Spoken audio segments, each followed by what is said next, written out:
Il était là pour collecter des données de terrain, accompagné de 2 analystes spécialisés. Leur travail consistait à observer en détail les vitesses de course des joueurs, les zones couvertes selon les phases de jeu, les transitions offensives et défensives, la densité collective à la perte du ballon, l'intelligence tactique dans les moments de pression, l'impact physique dans les duels. Tout cela est enregistré, classé, comparé, puis transformé en rapports écrits extrêmement détaillés, accompagnés de séquences vidéo ciblées, destinées directement à Didier Deschamps et à son staff. Les mots de Guy Stéphane en disant longue.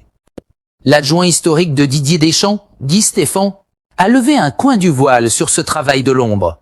On a toutes les datas sur le jeu du Sénégal, les vitesses de course, les zones couvertes, la manière dont ils défendent collectivement. Ce qu'il faut comprendre, c'est que rien n'est laissé au hasard. Ces données seront encore affinées au mois de juin, avec un montage vidéo final qui sera montré aux joueurs de l'équipe de France le matin même du match. Chaque joueur saura exactement où le Sénégal presse, quand il accélère, comment il récupère le ballon, et comment il peut punir à la moindre erreur, une qu'un scruté à la loupe. Même à distance, le staff des Bleus a suivi la CAN avec une attention maximale. Les matchs ont été regardés, analysés, décortiqués.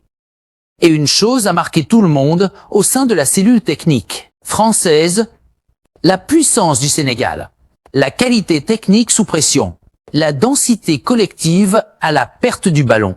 Le Sénégal a impressionné par sa capacité à resserrer les lignes instantanément, à presser en bloc, à couper les lignes de passe et à empêcher l'adversaire de respirer.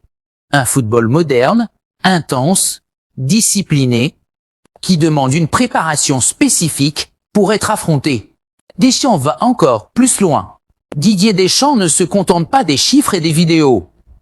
Il va également s'appuyer sur les retours de ses propres joueurs, notamment ceux qui évoluent en club avec ou contre des Sénégalais.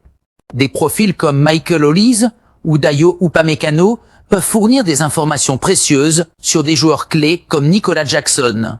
Ses appels, sa vitesse, ses déplacements sans ballon, son impact physique, sa capacité à attaquer la profondeur. Ce mélange entre analyse externe, données statistiques et ressentis des joueurs constitue la base de la préparation moderne des grandes sélections.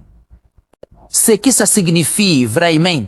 Si la France envoie un entraîneur national, des analystes, collecte des datas, monte des vidéos et prépare ses joueurs des mois à l'avance, ce n'est pas par hasard. Cela signifie que le Sénégal est désormais considéré comme une référence mondiale. Cela signifie que les Lions de la Teranga inspirent respect et crainte. Cela signifie que le football sénégalais a atteint un niveau stratégique majeur. On n'observe pas une équipe juste pour voir. On observe une équipe qu'on se prépare à affronter sérieusement. Cette mission discrète de la FFF à la CAN est un signal fort, très fort. Le Sénégal n'est plus une surprise. Il est une puissance établie, étudiée, analysée et respectée par les plus grandes nations du football mondial. Et toi, dis à moi en commentaire, le Sénégal fait-il aujourd'hui partie du top mondial des sélections les plus redoutées? Voilà. Les grandes nations européennes ont à elles désormais peur de l'Afrique? Like, abonne-toi et partage cette vidéo.